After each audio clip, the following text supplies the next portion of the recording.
Muy buenas tardes, buenos días. Esta es A8 Eco Eco. Hoy tenemos también una persona aventurera. Seguro que muchos de los colegas que están o van a escuchar la grabación posteriormente lo han contactado vía radio. Es una de las voces más conocidas, más, digamos, incansable de las ondas en nuestras frecuencias de radioaficionados, ¿no?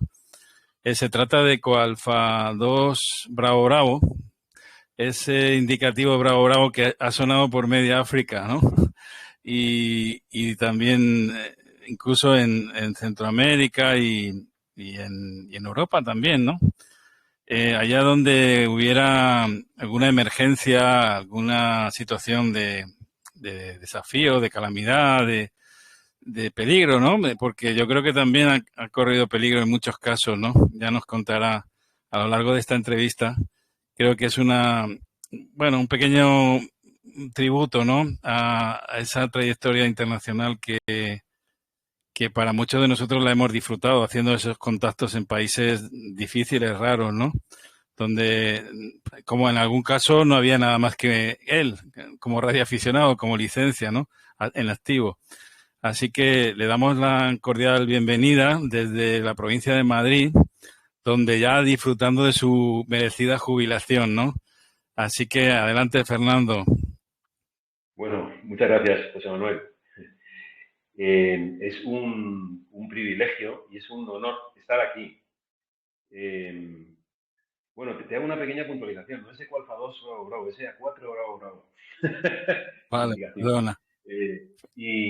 Y yo, como te decía, cuando estábamos preparando esto, te lo agradezco muy sinceramente, aunque no estoy muy seguro de cuáles son mis merecimientos para estar aquí. Te lo agradezco mucho. Además, sé que han estado colegas muy amigos míos, a los que aprecio mucho y a los que admiro. Y para mí, pues es increíble estar aquí pudiendo compartir algunas anécdotas o algunas eh, experiencias de mi trayectoria como radioaficionado a lo largo de todos estos años. Son ya muchos años, en muchos países y en sitios un poco raros, efectivamente, a veces en países que eran bastante buscados para los radioaficionados, y eso siempre es una cosa eh, especial. También yo en ese sentido creo que he tenido una vida muy privilegiada, con algunas dificultades, pero sin duda una vida especial y muy intensa hasta ahora. Ya, como bien dices, pues ya me lo tomo con más calma. Desde hace un año y medio aproximadamente, pues estoy jubilado, estoy viviendo aquí en el campo, cerca de Madrid, y bueno, más activo en radio que nunca. Ahora tengo todo el tiempo del mundo. Ya me he convertido casi en un radioaficionado profesional. Estamos hablando de que empezaste muy joven en la adolescencia prácticamente, pero ¿quién te dio ese pistoletazo de salida y te abrió ese campo de visión hacia este hobby tan extenso, ¿no? De la radioafición. ¿Y qué es lo que más te gustaba de la radio, lo que más te gusta, ¿no? ¿Qué es lo que te ofrece la radioafición, bueno, en tus comienzos y al día de hoy? Bueno, el origen de mi afición por la radio tiene mucho que ver con un aparato de radio familiar, como en tantos otros casos, un antiguo receptor que teníamos en casa, un Philips. Y bueno, yo era un chaval muy curioso, como son la mayor parte de los niños. Me gustaba sintonizar emisoras extrañas, en onda corta. No sabía muchas veces qué es lo que estaban diciendo, pero me parecía muy interesante escuchar esas voces que venían de tan lejos. Y estuve como, al principio, como radioescucha así, digamos, informal, durante mucho tiempo, desde la infancia.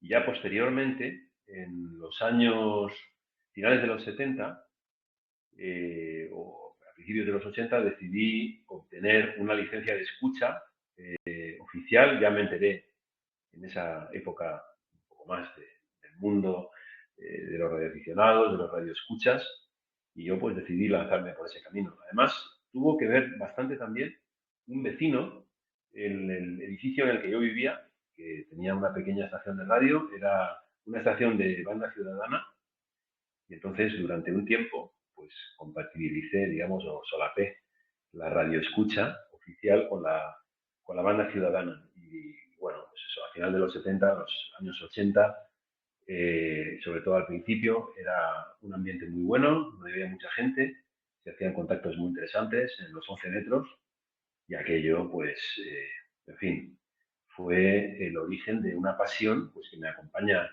hasta hoy en día. Y lo más importante dentro de la radioafición, para mí, era y sigue siendo la oportunidad de conocer gente y de hacer amigos, ¿no? Yo creo que la radio es, para mí, sobre todo, una máquina de hacer amigos, ¿no? Y bueno, afortunadamente tengo algunos, bastantes buenos amigos de hace muchos años, y también sigo haciendo amigos nuevos, ¿no? Gente que conozco o he conocido hace relativamente poco.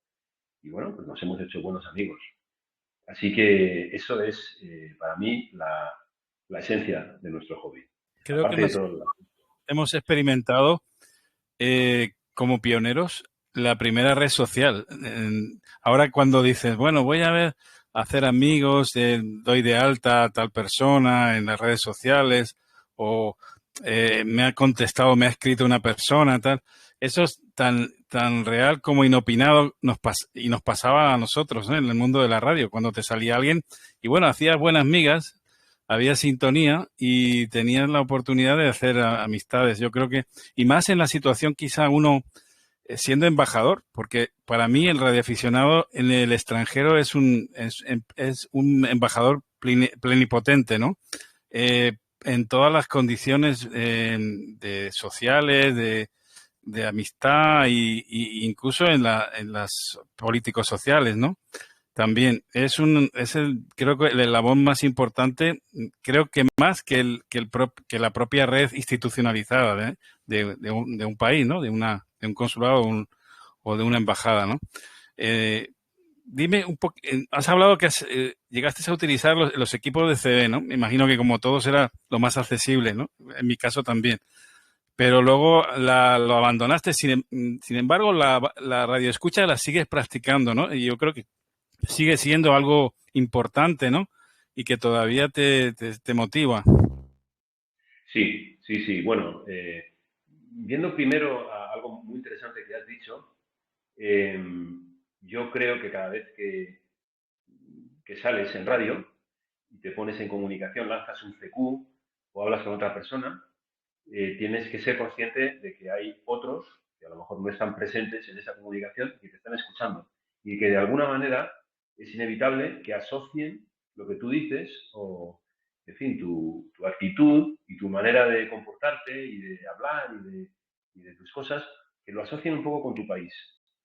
Yo creo que en ese sentido es absolutamente cierto que cada radioaficionado es un embajador del país al que pertenece o del país desde el que sale, ¿no? Eso es muy importante, a veces se nos olvida, pero es así. Entonces yo creo que tenemos una gran responsabilidad, ¿no? A la hora de salir en radio y de hacer las cosas de una manera o de otra.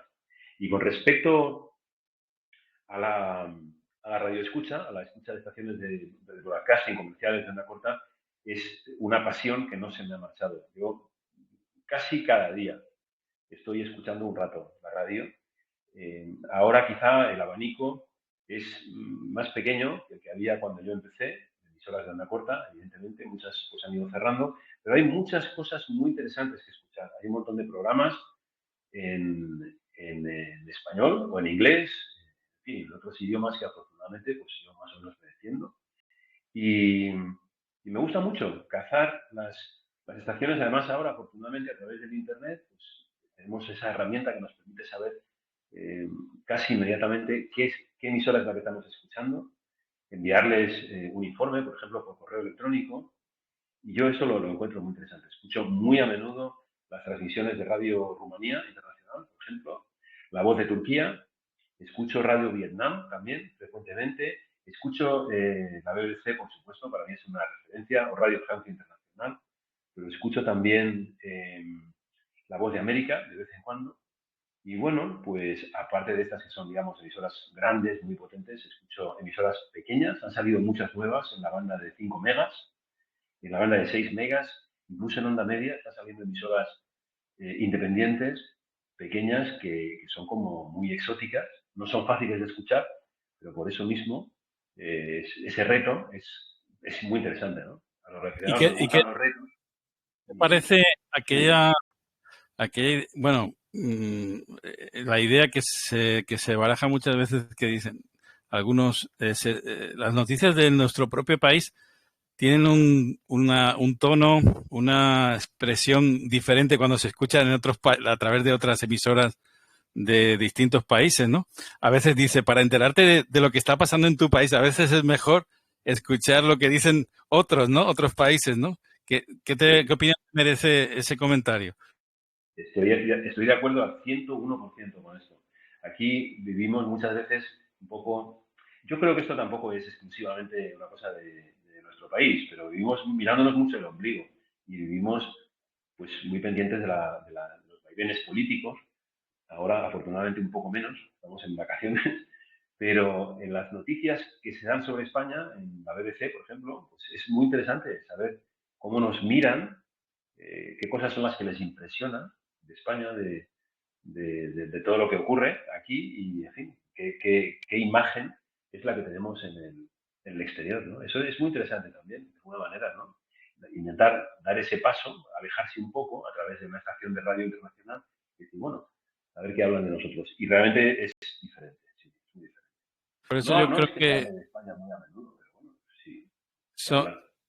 somos o son los que les gusta la SWL, la radio escucha, son unos privilegiados, de alguna manera, tienen esa opción. Aunque hoy ya tenemos también las cantidad de opciones, empezó por el tema satelital y ahora por el tema de Internet, pero yo creo que eso no es lo mismo.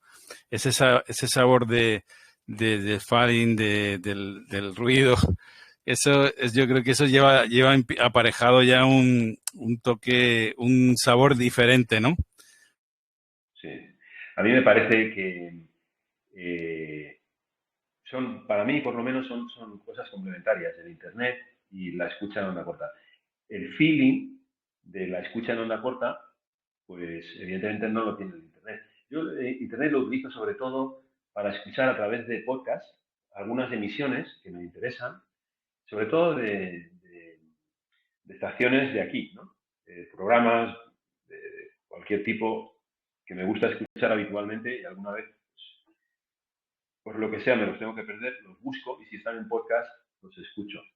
Pero si no, yo para mí es la radio en directo, con un poco de hábito, de paciencia y con una buena lista de lo que sale en cualquier momento, las puedes escuchar directamente por radio, con sus ruidos, con su fading, pero perfectamente bien, ¿no? Entonces, yo no escucho mucho estas emisoras que he citado antes a través de Internet. Para mí es con un receptor, y si es posible, un receptor antiguo, bonito, de estos grandes. Esto es un lujo, es una experiencia muy especial. Hoy leí un comentario en Twitter de un colega que estuvo aquí en la NET también con nosotros y es un radio escucha y un experto en ciberataques y es un disertador nato, ¿no? Muy buen conferenciante. Y decía, y también radio escucha, decía, es que escuchando con un equipo de portátil en Madrid también, decía que se escuchó la emisora de Corea del Norte, ¿no? Un país, me imagino, muy difícil para hacer radio, ¿no?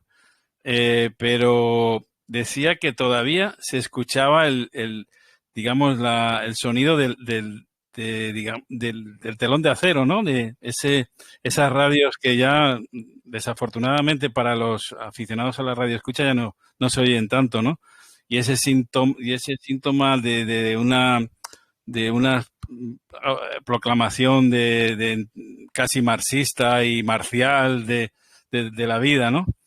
Sí, Y eso, bueno, decía que todavía en esas emisoras era algo habitual, cuando fíjate que estamos ya en el 2022, ¿no? sí. Ese soniquete de las emisoras de los países del este, todos los que tenemos ya unos años y nos ha gustado la radio escucha, desde entonces lo tenemos memorizado. Claro, ahora Radio Pyongyang, esta queda ahí, la de Corea del Norte, efectivamente, con esas soflamas y estas cosas, pero a mí me parece que fue ayer cuando estábamos oyendo, que se oía muy fuerte además, Radio Tirana, hablando de las estadísticas económicas del país, de este tipo de cosas, no digamos la emisora, pues por ejemplo la de la Alemania Oriental, ¿no? Radio Berlín Internacional era una de estas también, de las más furibundas, ¿no? La de Pekín. En fin, entonces era realmente otro ambiente. El ambiente de la escucha de la radio en onda corta, de la radiodifusión mundial en la época de la Guerra Fría era algo fascinante.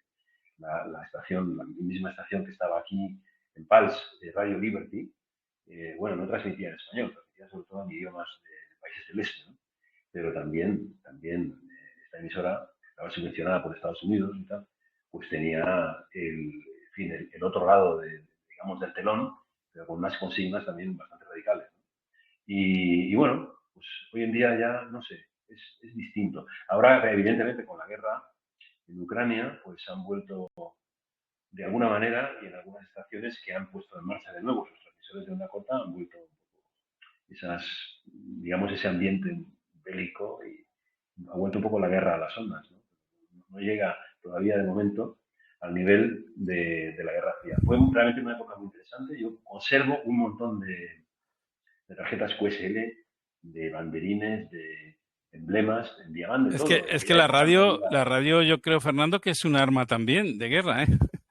sin duda, Disuasoria, de un arma de desinformación, un arma, pues, sin duda. de confusión, a veces también. Y Sí, yo creo sí. que eso ha vuelto. Ahora que estabas hablando de Radio Tirana, yo la recuerdo como Ocupa. La recuerdo que entraba en la banda en la banda actual de 40 metros, ¿eh? En aquel Sí. entonces, y hacía caso omiso a todas las reglamentaciones habidas y por haber, ¿no? O sea que imagínate, yo creo que eso también fue importante.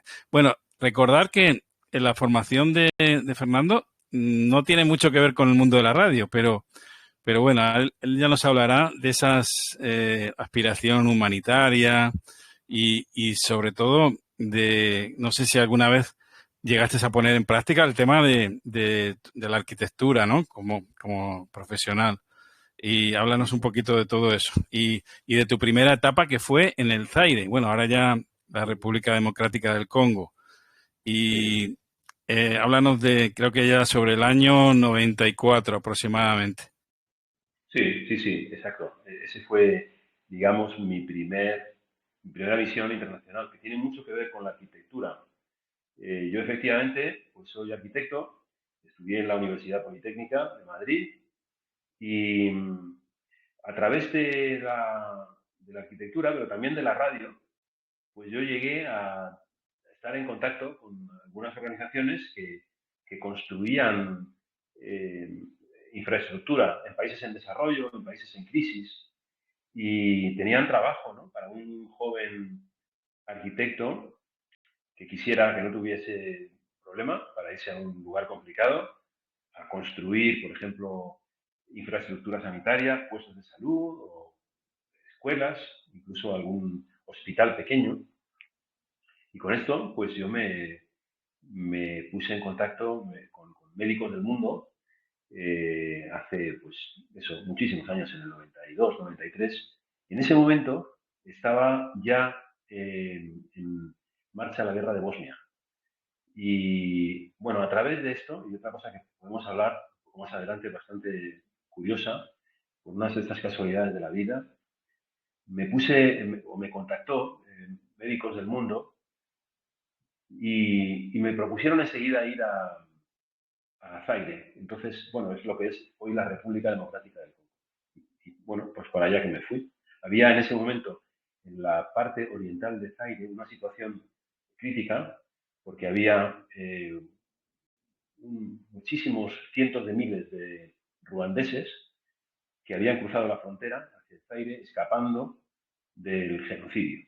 Había habido pues, una lucha entre los Tutsis y los Hutus, de la cual algunos seguramente se acordarán.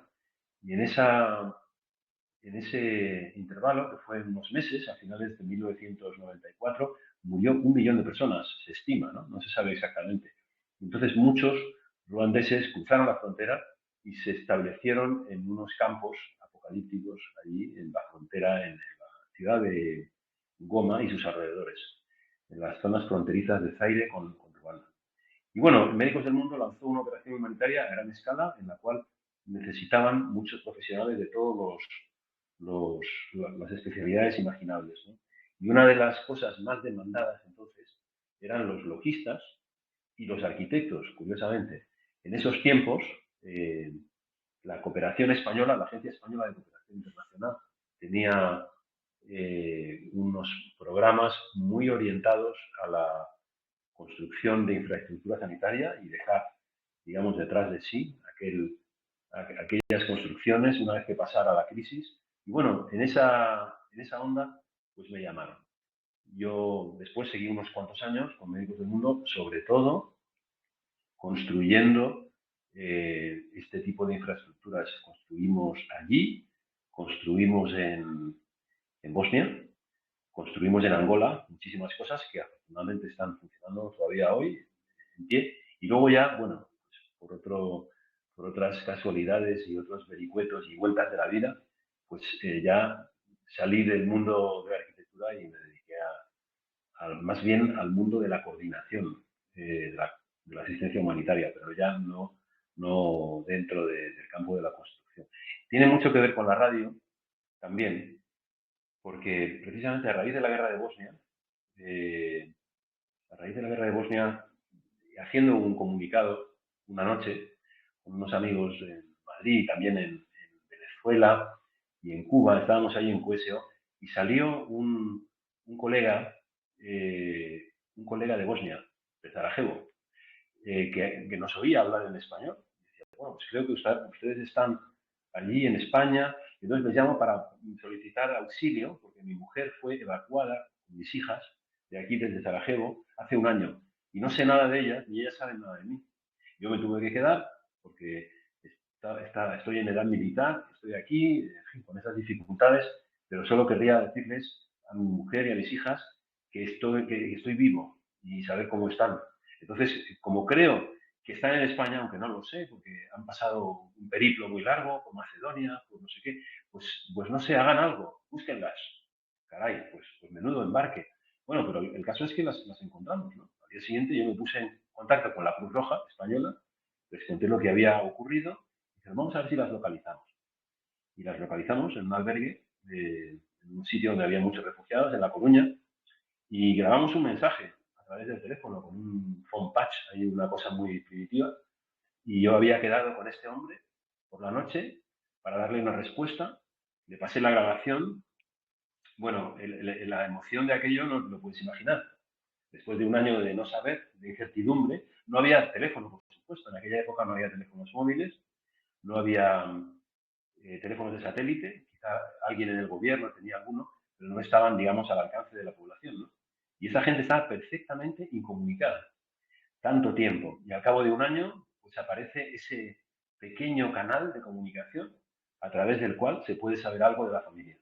Entonces fue muy emocionante en los dos lados, ¿no? Por parte de este radioaficionado en Sarajevo y por parte de su familia en La Coruña. Pero es que al día siguiente mi teléfono se puso al rojo vivo y empezó a llamar pues toda la comunidad bosnia. En España no sé cuántos refugiados bosnios había, pero podían ser bastantes decenas de miles. Pero ya no eran solo los de España, es que ya se hablaban entre ellos con los que estaban refugiados en Francia, en el Reino Unido, en Italia, que había muchos, y llamaban a mi casa.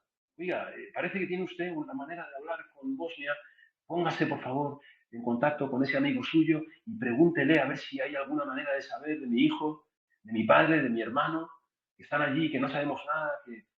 Bueno, imagínate la bola de nieve que se montó, pero bueno, a raíz de aquello hicimos una red de solidaridad, de captación y tráfico de mensajes humanitarios y bueno, pues al cabo esto duró varios años, hasta que ya volvieron a restablecer la comunicación telefónica.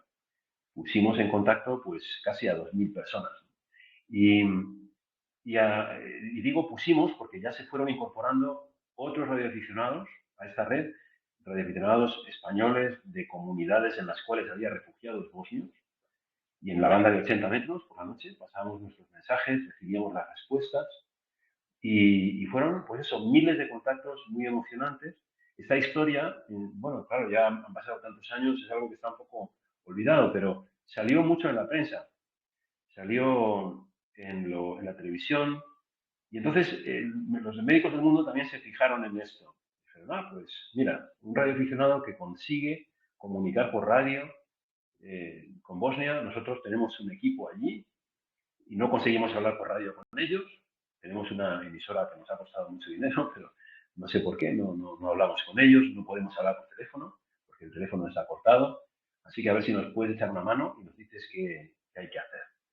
Y además, como eres arquitecto, pues estamos pensando en hacer un centro de salud en las afueras de Mostar y queríamos saber si podemos contar contigo y tal. Bueno, imagínate, o sea, para un chaval como yo, con estas inquietudes de radioaficionado y con esta posibilidad de echar una mano y de, en fin, de ser parte de algo que a mí me parecía muy bueno, pues yo me lancé, vamos. Eh, Es que yo pienso que como está ocurriendo ahora, era la primera guerra que vivíamos después de la segunda, que obviamente nosotros no la hemos vivido, que estaba dentro de Europa, de las fronteras europeas. Había hablado con muchas de estos países emergentes de la República de Yugoslavia y bueno, pues nunca se pensaba, bueno, como ocurre ahora con la guerra de Ucrania, se piensa que aun estando ahí tan cerca, pero es una guerra y me imagino, sí lo recuerdo, digamos, lo que es la operación de emergencia y la verdad que fue increíble. Bueno, muchos de ellos aprendieron español, algunos se quedaron. Y bueno, la verdad que y ahí no solo España, en lo que es a nivel civil y a nivel militar, fue una de las campañas más importantes. Yo creo que la primera campaña militar, pero militar, digamos, de operación de salvamento, no tanto de campaña bélica, ¿no? De España Ya lo creo. y que la gente socialmente le volvió a creer un poquito en el tema militar, ¿no? Viendo cómo ayudaban a los niños, ¿no? Los militares y en aquel Cómo entonces. ayudaron a todos, a Y todos. has hablado también del FONPAS, cosa que, bueno, ahora ya nos parece un artículo, un complemento antidiluviano, ¿no? Pero en aquel entonces era muy socorrido. Estamos hablando del 95. Prácticamente no había, bueno, smartphone y yo creo que hasta el 2000 y poco no empezaron a existir. Y ya Sí. no te digo más, teléfonos pues casi que tampoco, ¿no? E internet las redes eran todavía muy primitivas. O sea que yo creo que la radio es algo de verdad unió y ayudó. Pero qué, ¿qué le debes tú a la radioficción? ¿Qué te ha aportado a ti, Pues me ha Fernando? aportado, yo creo que las cosas más importantes de mi vida. Fíjate, yo creo que como todo está unido, todo es una cadena. A mí la radioafición me ha dado una visión del mundo más amplia. Me ha dado la posibilidad de mirar más allá, digamos, de la frontera de mi ciudad o de mi pueblo y ver las cosas desde otros puntos de vista. Esto, digamos así, en términos muy generales, pero además me ha dado mi conocimiento de los idiomas que hablo. Yo, pues como tantos otros niños de entonces, estudiaba un idioma extranjero en el colegio, en mi caso era el inglés, y aprendíamos un inglés muy básico, con el cual, bueno, pues sabías un poco del paso para resolver los ejercicios de clase, pero no era algo así como, en fin, para manejarse en la vida, ¿no? Pero la radio, como casi todos los contactos internacionales, se hacían en inglés y con esa pasión que yo tenía por la radio en banda ciudadana o después en bandas de aficionado, pues estaba hablando o chapurreando inglés ya sin ninguna vergüenza, ¿no? Todo el día. No hay nada mejor para aprender un idioma que perder la vergüenza de hablarlo mal. Y entonces, a raíz del hobby, pues yo fui perfeccionando el inglés, aprendí francés también. Yo creo que tengo cierta facilidad, tengo buen oído, pero de todas maneras tenía la radio. Y si no, de una manera académica, no hubiera podido aprender estas lenguas, ¿no? A través de los idiomas y de manejarlos bien, yo conseguí mi trabajo, es decir, mi trabajo que ha sido fundamentalmente en la Organización de las Naciones Unidas, cuando he pasado los últimos veintitantos años de mi vida, pues había que manejar varios idiomas y manejarlos bien. Yo no hubiese manejado esos idiomas si no hubiese sido por la radio. Eh, Quiero decir, por ser un radioaficionado, ¿no? Hasta ese punto, la radioafición ha sido importante para mí. Y hoy en día, que ya estoy jubilado, como te decía antes, lo más importante que me sigue dando la radio, que no es poco, en esta sociedad, digamos, tan rara en la que vivimos, con tanta comunicación y con tanto aislamiento al mismo tiempo, a mí me da pues la vida, me da muchos amigos, me da la posibilidad mira, ayer, por ejemplo, estuve con un montón de amigos radioaficionados, tomando unas cervezas, acordándonos de anécdotas y de cosas, y desde el aspecto, o sea, desde un punto de vista humano o social, para mí es, Yo vamos, creo que el radioaficionado no es el que usa la radio, sino el que tiene una predisposición de ADN para implicarse en temas de sí, radio. O sea, evidentemente, no se define por lo que usa, sino por lo sí, que es y que le permite yo esa lo he dicho, predisposición a hacer radio. totalmente de Así lo acuerdo con creo. eso. Todos los que estamos en este hobby nos ha traído algo. Es decir, hay este famoso proverbio de que Dios los cría y ellos se juntan. O sea, tenemos esta, este no sé qué, que es difícil poner el dedo encima de exactamente de lo que es, pero nos hemos juntado alrededor de este hobby porque de alguna manera potencia esta sociabilidad quizá que tenemos y evidentemente las redes sociales no tienen nada que ver con esto. Has hablado al principio de los amigos del Facebook o no sé qué, esto, hombre, no sé, no son así amigos que tengan nada que ver contigo, ¿no? Ni los conoces de nada, ni sabes muy bien cómo respiran. Simplemente han hecho un pequeño clic en tu perfil. Pero un radioaficionado que te cuenta y que tú, a través de su voz y de lo que te está contando, puedes percibir exactamente cómo es un poco el talante de esa persona, esto es algo grandísimo, es una cosa muy, muy buena, ¿no? Esto lo vemos todos los días en los museos tan buenos que hay. Hay muchos cohesiones, pues yo qué sé, en la banda de 40 metros, por ejemplo, un poco a nivel de las islas o península, es algo fabuloso, ¿no? La gente ahí. Recuerdo un colega que estuvo hablando casi 40 años, el lazo de bastante prolongado, con otro colega en la banda de 40 prácticamente a diario. No se llegaron a conocer y uno de ellos falleció. Imagínate, pero sentía la misma, digamos, pena, ¿no? Estaba penado de la misma situación por como si lo hubiera conocido de toda la vida, ¿no? Hubieran compartido muchísimas cosas. Imagínate qué situación, Sí, ¿no? Es un poco paradójico, pero es la realidad de este hobby nuestro de la radioafición. En el año 96 fue también un año muy importante porque compartiste ubicación, ¿no? O destino entre lo que era el Zaire y la Angola, ¿no? sí, Eh, como Delta 2 Bravo Bravo, que fue como yo primeramente te contacté cuando estabas con nuestro amigo común Jesús Amil, ¿no? Delta Jesús, 2 sí, Bravo Foxtrot, que sí. de alguna manera ya los contarás, sobre todo en Sudán, le robaste el indicativo, ¿no? Te hurtaste el Bravo Foxtrot, ¿no? Bueno, Sí, háblanos un sí. poquito de esa época, de esa primera etapa, sobre todo en Angola, que luego volviste a retornar, ¿no? Sí, sí, exacto. En el año 96, pues fui a Angola con Médicos del Mundo, precisamente, que tenía un proyecto muy importante de construcción de infraestructura médica en la provincia de Luanda y en otra provincia limítrofe, ¿no? En una ciudad que se llama Cachito, que por cierto lo hacíamos en conjunto con la Escuela de Salud Pública de Canarias, puede ser. Bueno, había un montón de médicos canarios ilustres asociados a ese proyecto. Bueno, el caso es que, claro, mi ilusión era conseguir allí un indicativo, no fue demasiado complicado. El embajador alemán tenía un indicativo, se marchó al poco tiempo de llegar yo, ya le cambiaron de destino. Y a Jesús me lo encontré después, cuando regresé a Angola en el año 2000. En esa época estaba este embajador alemán y había un sacerdote y poca gente más. Pero bueno, realmente era una época de una propagación fantástica. Yo no tenía antenas muy buenas. Al principio utilizaba un equipo de estos profesional que se utilizan en las ONGs y en las Naciones Unidas, un CODAN, que son unos equipos muy robustos, australianos, pero que son un poco un incordio para, para moverse por las bandas de radioaficionado porque no tienen un botón de sintonía.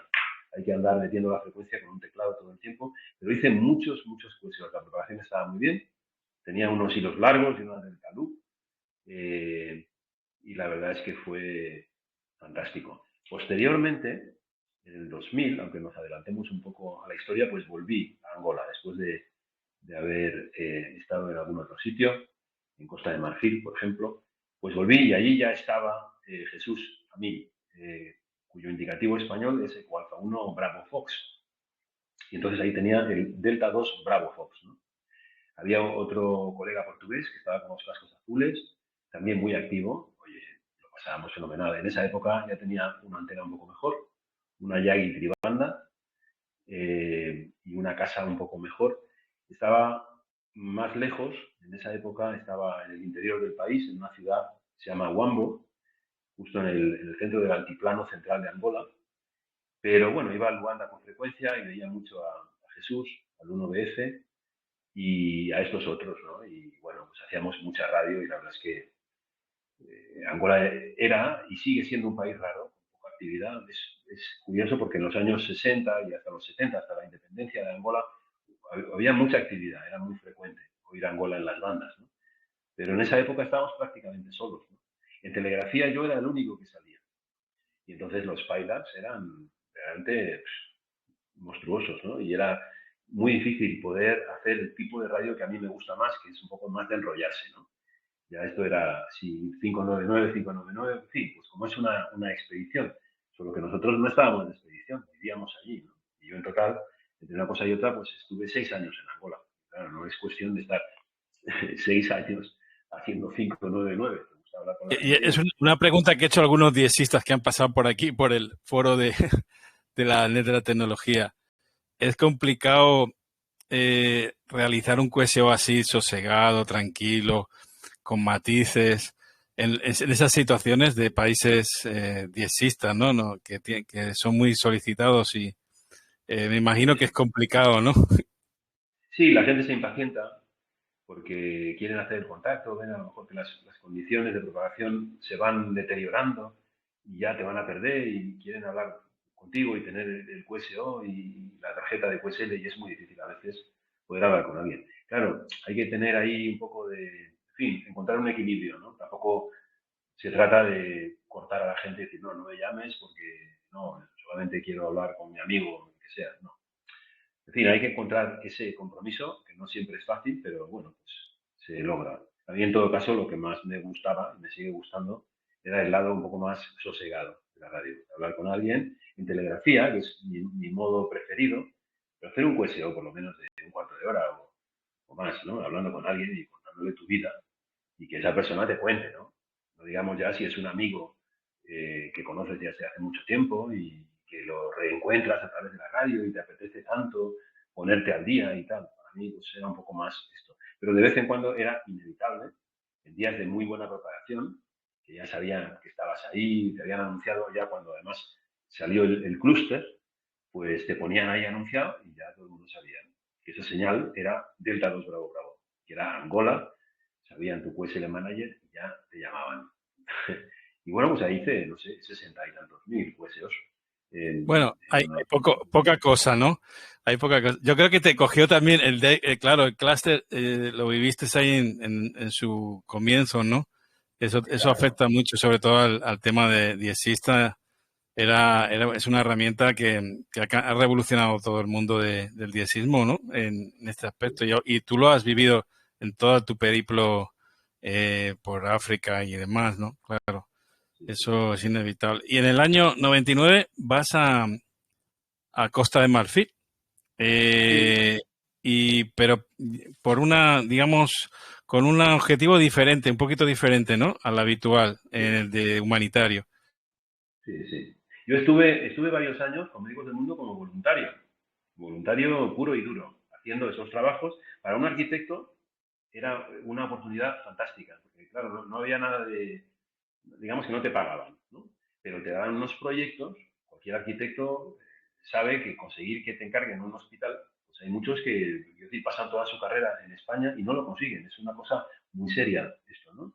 Bueno, pues en esas condiciones era posible, siendo un arquitecto voluntario de una ONG española, en una época en la que se estilaba este tipo de cosas, y estabas en eso, en un país muy difícil, pasando ciertas penalidades. Pero claro, después de unos años de andar por el mundo como voluntario, pues yo ya dije, quiero ya cambiar un poco mi estilo de vida. Yo creo que ya este voluntariado está bien, pero voy a ver si siento un poco la cabeza, ¿no? Entre comillas.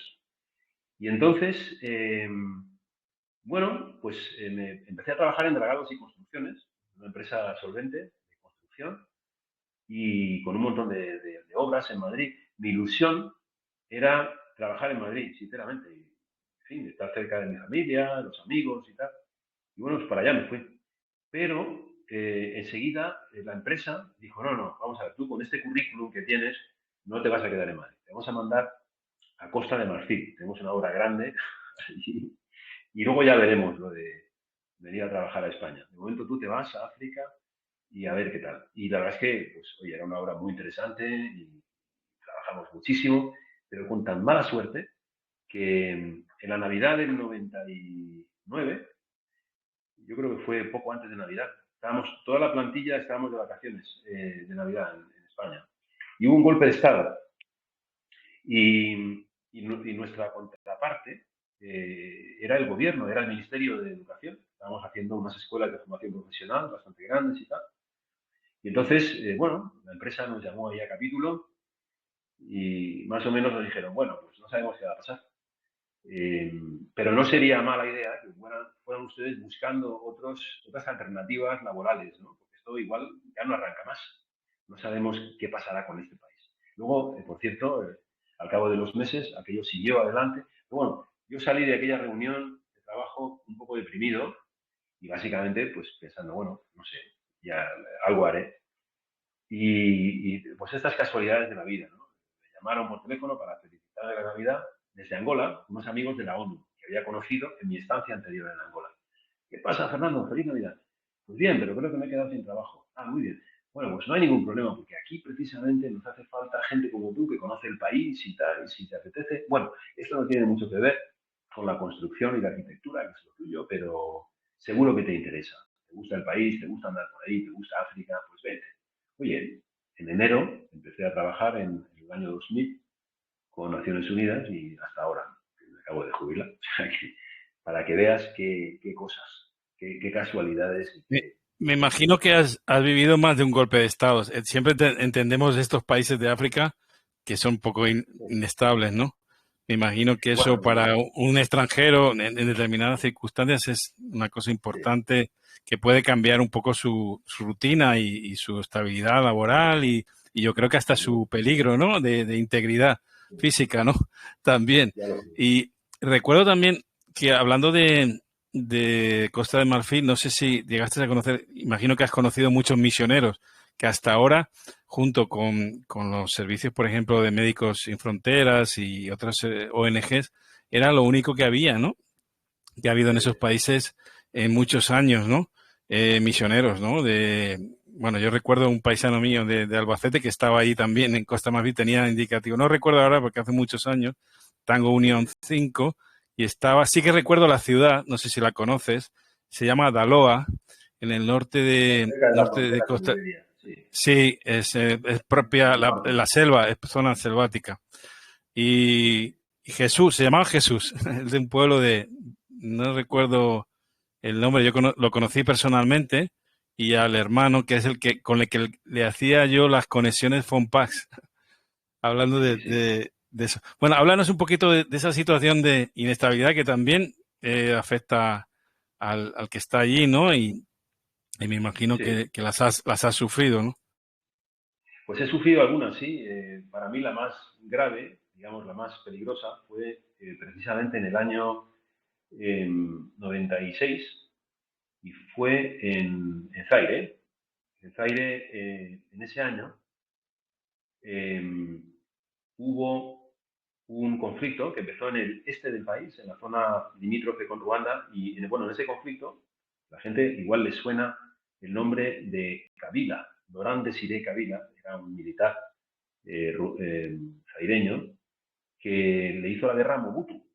Invadió el país desde allí, desde el este, y fue avanzando y avanzando hacia Kinshasa, conquistando pueblo tras pueblo. Aquello ya era, sí, un país en descomposición, era un poco un régimen ya insostenible, era un poco también el producto de la Guerra Fría, la rivalidad entre Estados Unidos y la Unión Soviética.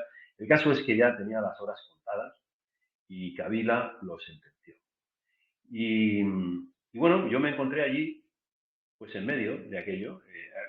Este avance de Kabila fue muy rápido y yo me encontré sin darme cuenta en una especie de, en una zona, en una bolsa de resistencia de los soldados pro Mobutu, de los fieles a Mobutu, rodeado ya de las tropas de Kabila.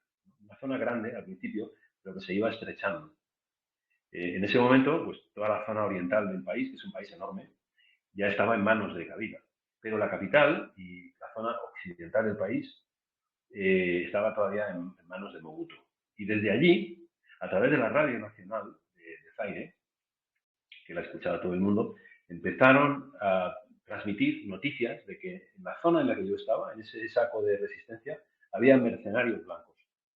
Entonces, pues los que estábamos allí, los europeos, que éramos pocos, no éramos más de 10 o 15, nos transformamos inmediatamente en objetivos militares y tuvimos que empezar a escondernos por allí, por aquellas selvas, a ocultarnos de los soldados. Bueno, y por supuesto, en fin, ni que decir tiene que yo tuve que dejar atrás mi estación. Tenía un sitio muy bonito, un valle precioso que todavía me acuerdo, en un pueblo que se llama Ruanguba. Todo lo dejé allí precipitadamente, guardé lo mejor que pude, pero ya después me enteré que saquearon la casa, se llevaron todo.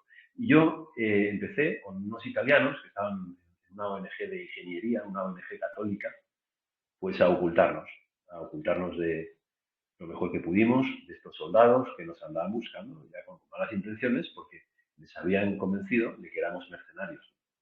Y bueno, es una historia realmente de estas, como diría Narciso Ibáñez Serrador, para no dormir. Pero al cabo ya de unas semanas, pues nos localizaron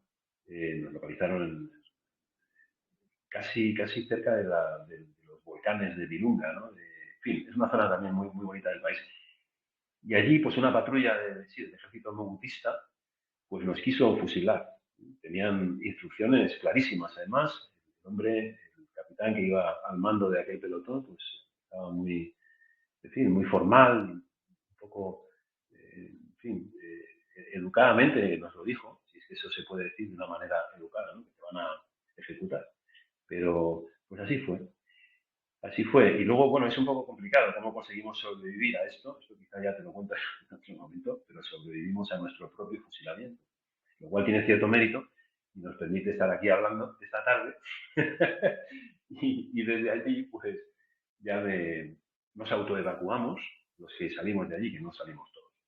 Y fuimos andando hasta Uganda, fuimos a pie, me acuerdo, además no teníamos nada, íbamos a pie desnudo, ¿no? Descalzos, sin zapatos, ni nada, llegamos hechos un asco. Hasta Uganda, que era un país ya en paz, y allí pues nos recogió la Embajada de España, nos evacuaron, nos llevaron a los centros médicos donde nos curaron como pudieron, y ahí se acabó mi aventura en el Congo. Y he vuelto más recientemente, en el año 2016, ahora te contaré después, con Naciones Unidas y tal, volví a aquella zona, ya había cambiado todo mucho, incluso el nombre del país, que ahora se llama República Democrática del Congo. Ya, por supuesto, Mobutu, pues lo sacaron de allí, se murió en el exilio el hombre. a Kabila, al propio líder de la rebelión, lo mataron también en un atentado. Después estuvo al frente del país su hijo, Joseph Kabila, y bueno, pues ahora ya hay otro presidente y el país afortunadamente, pues, en fin, con miles de problemas, un país muy, muy complejo, pero parece que ya sigue otros derroteros y hay otras esperanzas. Para, Para mí estuvo a pa- punto de ser para que una... veamos que este Hobbit es de riesgo, ¿eh? También. Así que en algunos aspectos. Hay países que has visitado, que has estado destinado, que no has tenido licencia, no la has solicitado por razones, por ejemplo, Haití, ¿no? Sí, Y sí. también, por ejemplo, Ginebra, algún otro país que no, que donde has ejercido, pero me imagino, no sé si llegaste a hacer radio o no, pero bueno, háblanos un Pues poquito de mira, eso. Estamos hablando del 2004. exacto. En el 2004, en el 2004 yo estaba donde estaba en Angola, precisamente. Y entonces hubo una revuelta social muy importante. Expulsaron, en un levantamiento popular, al presidente del país, que se llamaba Aristide, ¿no? Esto, claro, es prácticamente hace poco cuando ha ocurrido, eso nos tiene que sonar. Bueno, el caso es que Haití se puso de patas arriba y la organización, Naciones Unidas, pues me pidió ir allí a montar una oficina de coordinación de la asistencia humanitaria que se pensaba llevar hasta Haití, porque realmente la crisis para la población civil fue bestial, no había de nada, ¿no? Yo recuerdo llegar al aeropuerto de Puerto Príncipe y un pánico en la pista de aterrizaje de la gente intentando subirse a los aviones, todos los extranjeros que había y los haitianos escapando de allí, porque aquello era un infierno, ¿no? Y había tiroteos, oíamos en el exterior del aeropuerto tableteo de ametralladoras, una cosa terrible. Y me acuerdo que la gente nos miraba, llegamos en un avión que hizo escala en Florida, yo creo que en Fort Lauderdale. Era un avión enorme de la United Airlines. Íbamos solo dos en el avión, una compañera y yo. Y entonces nos miraba la gente, están locos, pero ¿qué coño hacen aquí? Llegando, pero bueno, nos dejan un avión por lo menos lleno para subirnos nosotros y poder escapar. Pero veían como muy raro que llegase la gente ahí. Y realmente el país estaba a rojo vivo, estaba muy mal. Y no había autoridad civil ninguna, no había nada. Era un país completamente fallido, que se dice, ¿no? Y no había ninguna autoridad a la que pedir un indicativo de radio. Yo me hubiera encantado poder estar activo, teníamos equipos de radio de los profesionales de Naciones Unidas que podríamos haber utilizado de vez en cuando en las bandas de aficionados, pero no había manera de pedir una licencia. Y bueno, ya después, cuando las cosas se tranquilizaron un poco, pues ya no lo pedí. Me, me quedé, me quedé con las ganas. Estuve allí cosa de un año, quizá un poco menos, y ya al principio del 2005, pues me fui a Sudán del Sur, y ya no supe más de Haití, ni he vuelto, pero me parece un país fascinante, precioso, lleno de arte y de música y de paisajes increíbles a pesar de todos los problemas de este país. Y bueno, pues sí, un país lleno de sufrimiento y de tristeza, ¿no? Cuando Últimamente, estabas contando lo del avión, que me recordaba lo que pasó recientemente en Afganistán, ¿no? La gente se sí, subía a los sí, aviones. Es un sí, país, yo creo que sigue siendo un país fallido. Digamos, la trayectoria política es fallida, bueno, inclusive con atentados inexplicables a presidentes y una infraestructura, yo creo que la más paupérrima yo creo que de América, por supuesto, ¿no? Y yo creo es que el país más pobre del del mundo. hemisferio, ¿no? Sí. Sin duda. Eh, Háblanos un poco de Sudán, que te lo encontraste, es un país unido y Sí, de repente ahora tenemos ahí dos partes que digamos, estuviste tanto en el sur como la sí, denominación Sudán del Sur y Sudán del Norte, ¿no? sí. Esto ya yo ya no lo he conocido. Cuando yo llegué era todavía un país, pero había una guerra civil en marcha, eh, una guerra muy larga y muy sangrienta entre el norte y el sur. Y la zona sur, que es una zona más bantú, digamos, más próxima a Uganda. Es una zona habitada sobre todo por ganaderos, ¿no? Hay varias tribus, hay un montón de tribus, quizá 40 o 50 tribus importantes en Sudán, pero hay en el sur hay dos, que son los Nuer y los Dinka, que son gente que son ganaderos. Para ellos sus vacas es lo más importante del mundo, más que las personas. Y estaban en guerra con el norte y estaban ya a punto de firmar un acuerdo de paz, en el cual ya se vislumbraba que ese país se iba a partir en dos.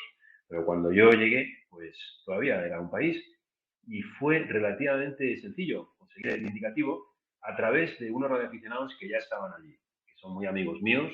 Hay unos eslovenos que trabajan desde hace mucho tiempo en las Naciones Unidas que me hicieron un poco la labor de zapata, de buscar el indicativo. Entonces yo solicité Sierra Tango 2 Bravo Bravo. Siempre me gusta el Bravo Bravo como sufijo, como el sufijo del indicativo español. Pero bueno, pues el funcionario de turno del Ministerio de Telecomunicaciones en Jartum se equivocó y entonces pues en lugar del BB me dio el BF, Sierra Tango 2 baja frecuencia. Bueno, me gustaría hablar con este y que me lo cambie, pero casi que no lo voy a hacer, porque esto, como es un poco de suerte, me lo hayan dado en un país como este, tal y como está, con una guerra en marcha, me han dado el indicativo. Pues mira, me aguanto, salgo con el BF y nada, que sea lo que Dios quiera. Y ahí estuve primero un año, un poco más, en el sur. Estuve en una zona preciosa, que es donde, si miras en un mapa, el Nilo, el Nilo Blanco hace unos meandros en una zona de marismas y allí pues teníamos una base y ahí estaba yo, estaba como responsable de aquella base que cubría una zona bastante amplia y aquello era como vivir dentro de un documental del National Geographic. Era una población también, quiero decir, con muchos problemas provocados por la guerra, de falta de suministros de muchas cosas básicas, con imposibilidad de vender sus productos fuera de allí. Pero bueno, dentro de lo malo, no era comparable a la situación que yo había visto, por ejemplo, en Zaire, ¿no? Y era muy interesante. Y tenía mucho tiempo, además, para hacer radio. Era un lugar difícil para vivir, digamos, en una cabaña, en un lugar pues, donde hacía muchísimo calor, sin aire acondicionado y con muchos insectos y cosas que venían allí a visitarnos. Pero estábamos contentos ahí donde estábamos. Hacíamos un trabajo bueno que nos fundía. Yo tenía mi radio y ahí pues hice muchos amigos también, de todo el mundo. La señal era buena, el lugar, imagínate, en medio de la nada, en una gran planicie de marisma, sin ninguna fuente de interferencias en miles de kilómetros a la redonda.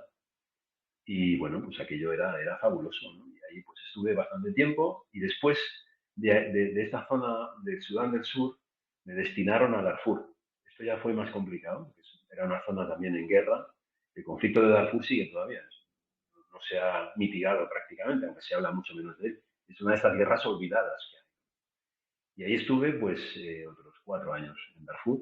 Esto realmente fue duro. Yo creo que posiblemente desde un punto de vista físico es la misión más dura que he tenido nunca, la de Darfur. Las condiciones de vida eran atroces, había un calor infernal, vivíamos muy mal instalados, había un montón de tormentas de arena todo el tiempo, la alimentación era mala, en fin, compartíamos de alguna manera la vida de la gente. No teníamos demasiados privilegios, pero en fin, evidentemente algunos teníamos. Teníamos un coche para movernos, teníamos una radio, pero nuestras condiciones de vida pues eran terribles. Yo perdí ahí 20 kilos y me quedé pues realmente traumatizado de ver todas aquellas atrocidades, las matanzas que se producían.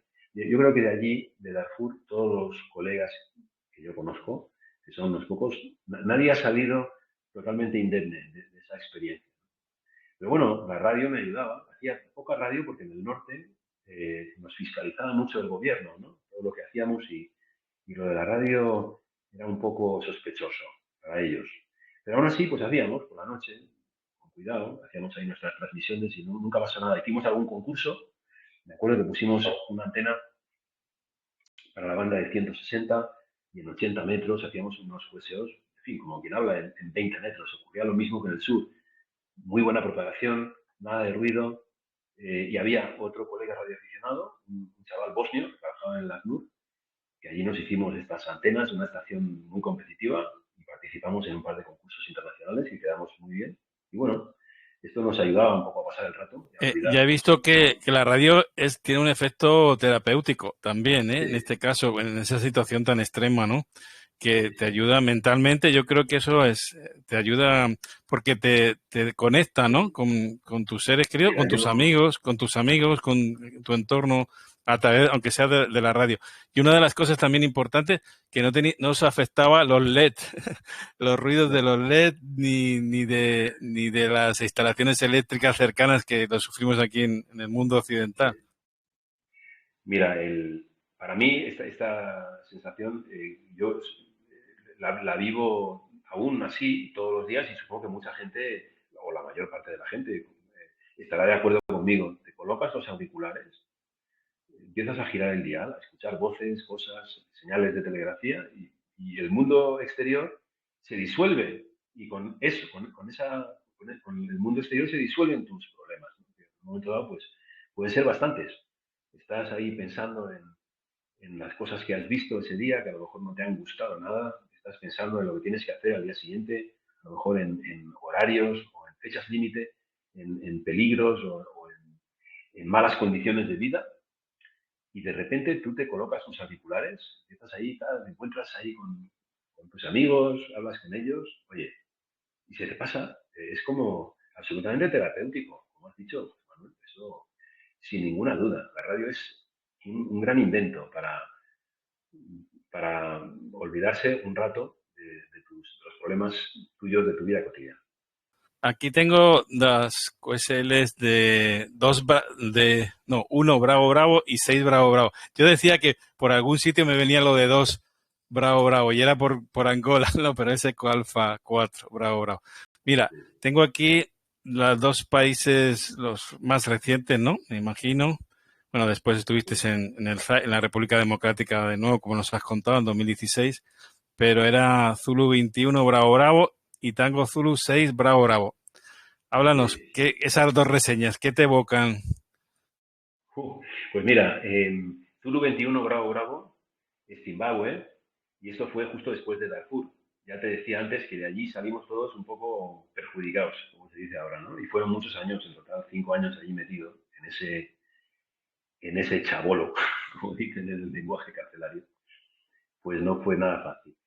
Y la misión de Zimbabue no fue nada fácil tampoco, pero me ofrecieron la posibilidad, Naciones Unidas, de ir allí después de esos años en Darfur y hacerme cargo de la oficina de Naciones Unidas en ese país, ¿no?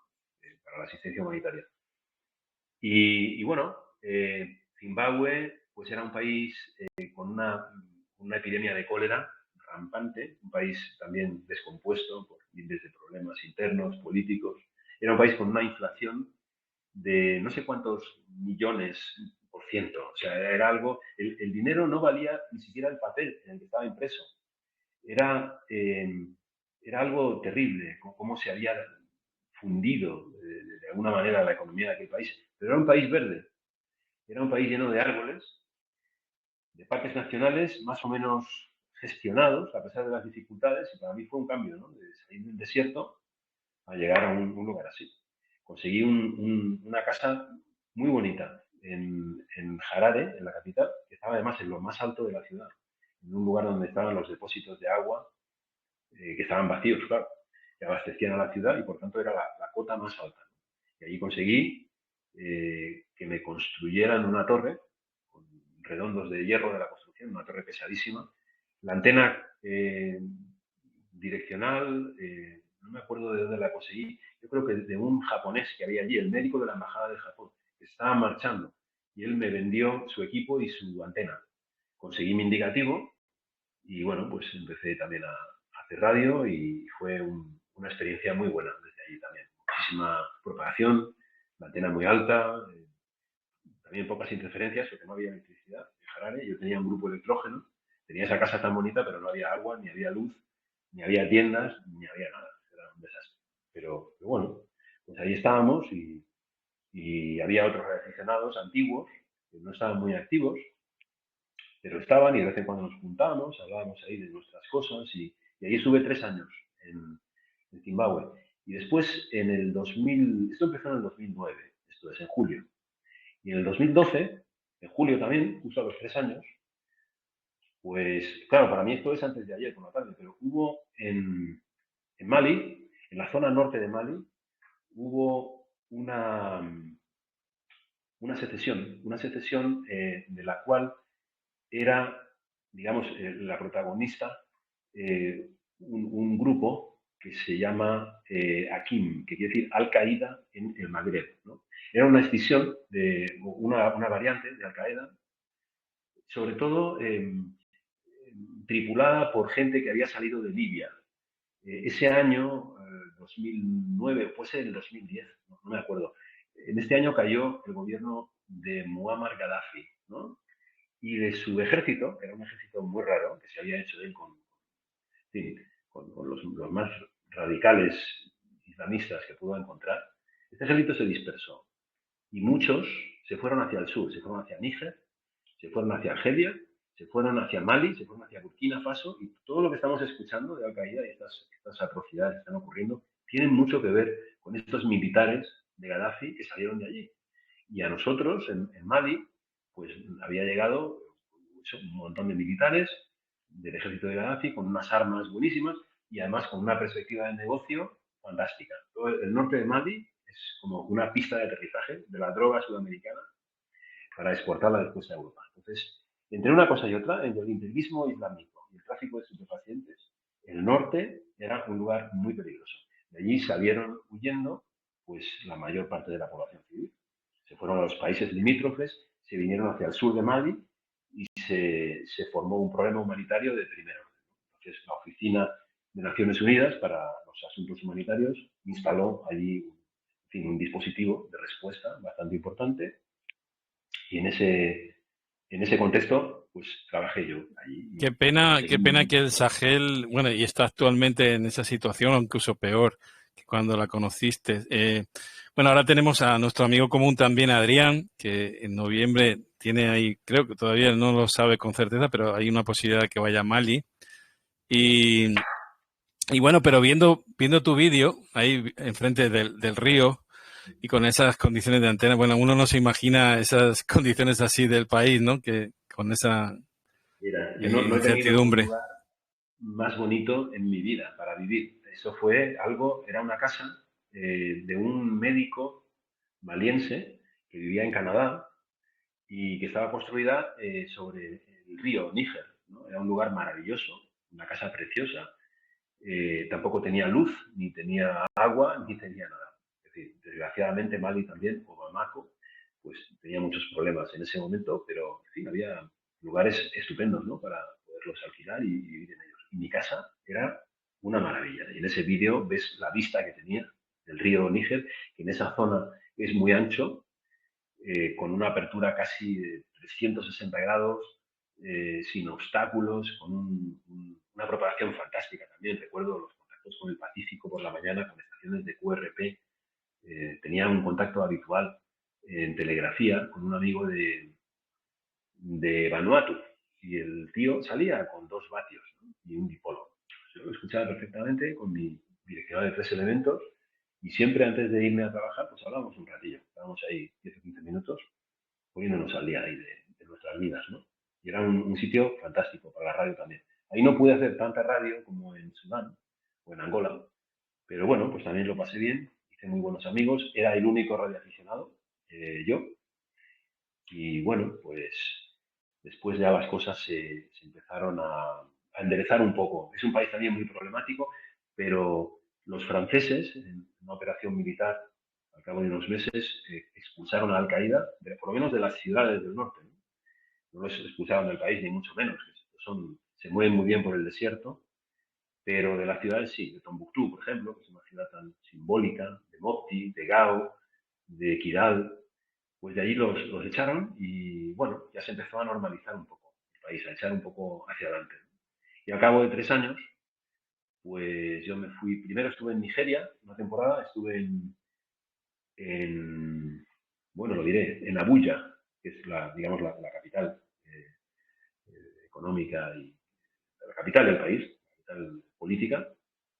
Y poco tiempo después, en fin, problemas familiares, por una hermana que se puso enferma, pues conseguí un trabajo en Ginebra, esto fue en el 2015, y estuve allí un año y pico. Y en Ginebra, pues, en fin, estaba yendo y viniendo a Madrid constantemente y no se me ocurrió pedir un indicativo. Estaba también a otras cosas, tenía la posibilidad de salir de mi casa en Y Madrid. Fernando, que después de, bueno, iba a decir muchas lunas, de ese Fernando que salió de Madrid hace muchos años, y iba a decir lunas, pero ya yo digo ciclos solares. Después de pasar 2 o 3 ciclos solares ya, ¿qué queda de ese Fernando? ¿Qué te ha transformado tu vida, digamos, en estas circunstancias tan extremas, en tantos países, en tantas formas de vida? ¿Qué hay de ese Fernando que salió de Madrid? Qué pregunta tan difícil. Qué pregunta tan difícil, José Manuel. Pues mira, lo que ha permanecido, desde luego, es una curiosidad enorme, como la que sentía al principio, por todo lo que ocurre fuera. Esto, yo creo que la radio, los años, las dificultades, de alguna manera, esta curiosidad, este interés por saber qué ocurre, por entender un poco la dinámica de las noticias, esto se ha potenciado, ¿no? A través de estos factores, del trabajo, de la radioafición, de los años, de la experiencia.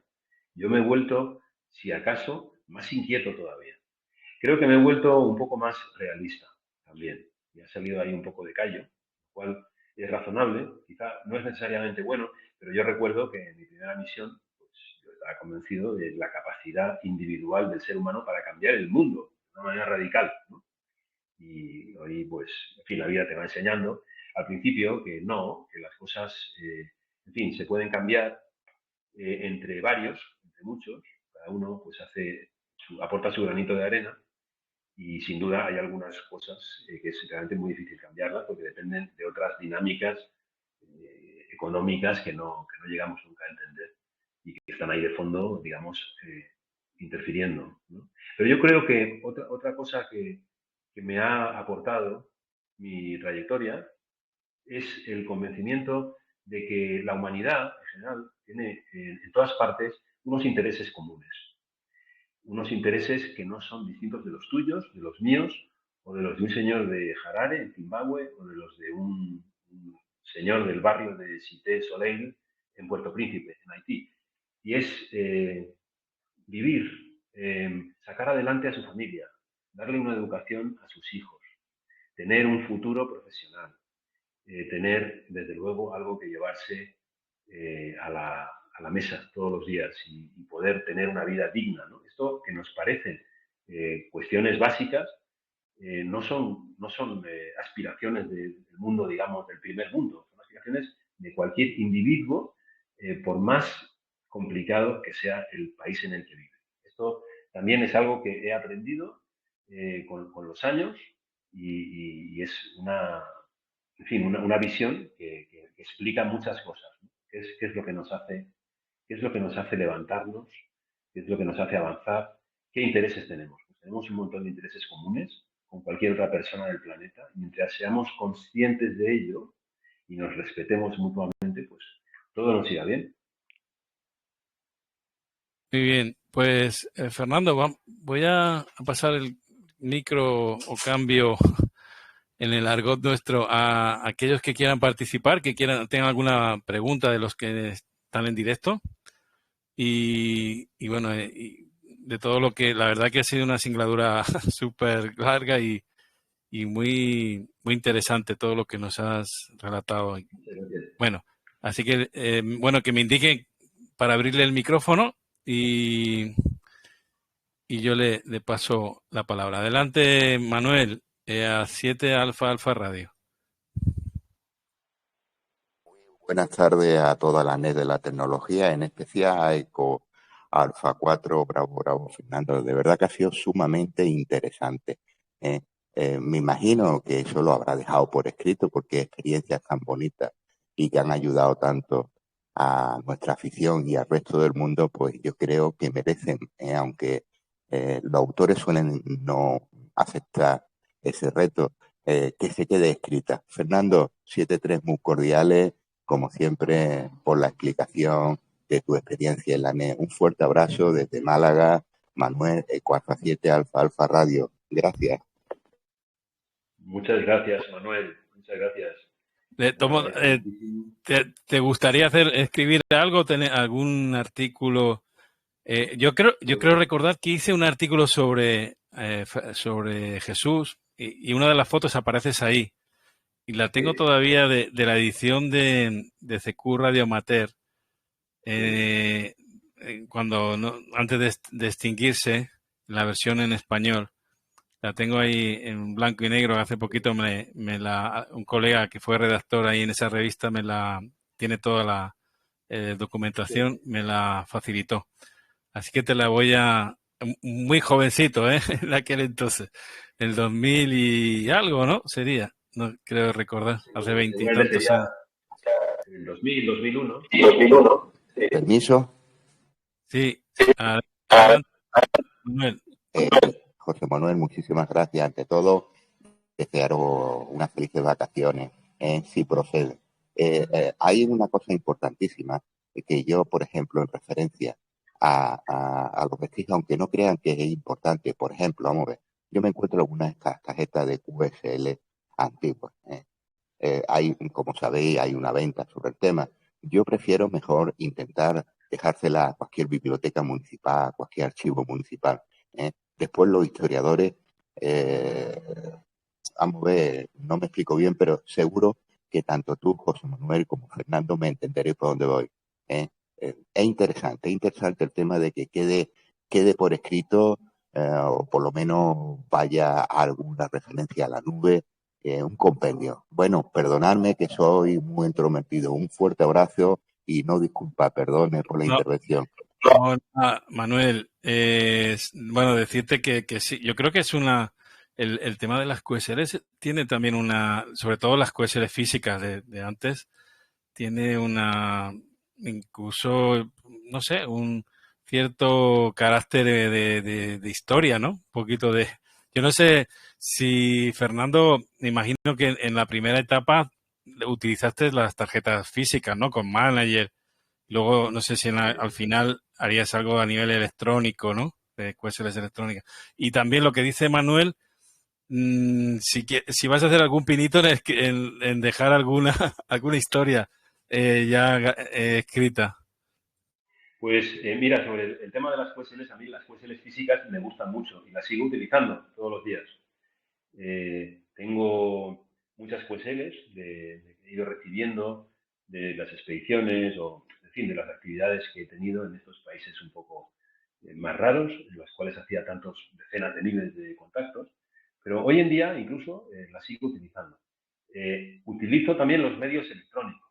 Yo, mi libro de guardia, todos los libros de Zimbabue, de Sudán, de Angola, todos los tengo subidos a los distintos logs de estos que hay electrónicos. El LOTW, el EQSL, el QRZ, el Club Log. Todo esto está, digamos, para los que solamente quieran una QSL electrónica.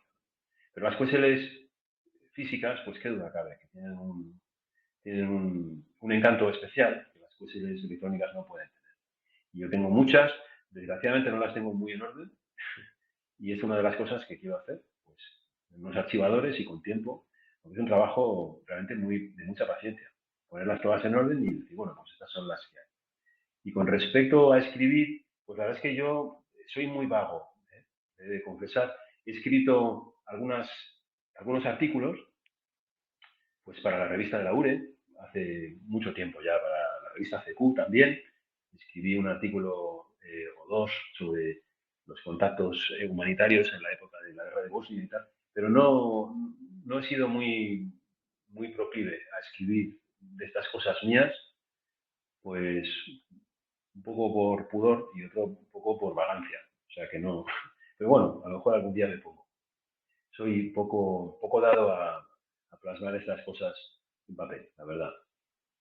Bueno, esperemos algo que quede ya, el papel queda y el escrito queda ya de a eterno, ¿no? Sí, Bueno, eso es, y de cualquier manera, pues aquí tienes este es un documento también de tu semblanza, de tu paso sí, por tantos países y la verdad que nos congratula mucho. Siendo radioaficionados, para mí es una gran celebración. Celebramos el que de haberte conocido, el que seas ese muchas tipo de gracias. persona tan genial, ¿no? Con esas aspiraciones humanitarias que algunos tenemos pero no las hemos llevado a la práctica y tú te atreviste desde el minuto uno a embarcarte, ¿no? Eso es para mí muy meritorio, ¿no? Así que no sé si Eco Alfa 7 Víctor Charlie quiere comentar algo que está por aquí también. No sé si quiere que le dé el micrófono y si no, pues iríamos ya despidiéndote y cerrando aquí la net del día de hoy. No sin antes, pues decir que voy a compartir contigo la grabación en cualquier caso y se publicará en todas las redes sociales para que, bueno, a la gente le suele gustar más en diferido por aquello de la comodidad del momento de asueto, ¿no? Muy bien. Y, y bueno, pues no sé si José Canseco, creo que es Eco Alfa 7 Víctor Charlie, quiere tomar la palabra, me lo insinúe y yo le abro el micrófono.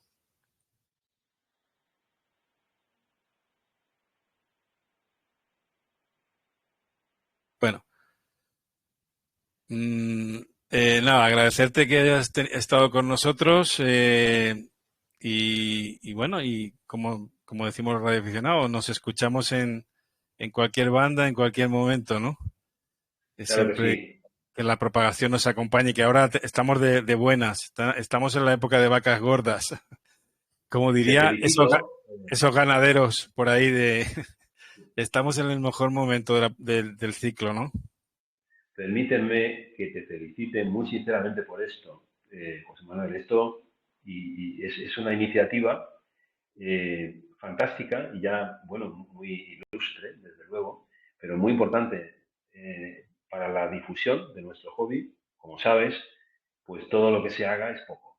Y realmente una iniciativa de ese calibre, con el impacto que tiene y con la gente que lo ve, es algo fantástico para poder promover la radioafición y de alguna manera contener el declive, que es inevitable por otra parte, y hacer que más gente se interese. Así que yo te felicito. De nuevo te agradezco enormemente y a todos los que vean esto, lo hayan estado viendo o lo vayan a ver en el futuro, la paciencia de escuchar estas batallitas. Y bueno, pues yo me encuentro muy, en fin, muy contento y muy honrado de haber participado en el programa de hoy. Muchas gracias y bueno, pues estamos en contacto. Bueno, agradecerte el tiempo de dedicación que has tenido y sobre todo que ese bravo, bravo se perpetúe ahí, donde sea, ahora en los Madriles, pero donde estuviera. Y la verdad que es una satisfacción y ha sido muy ameno y muy cómodo entrevistarte. La verdad que sí. Muchas gracias. Gracias. Muy bien, gracias a ti.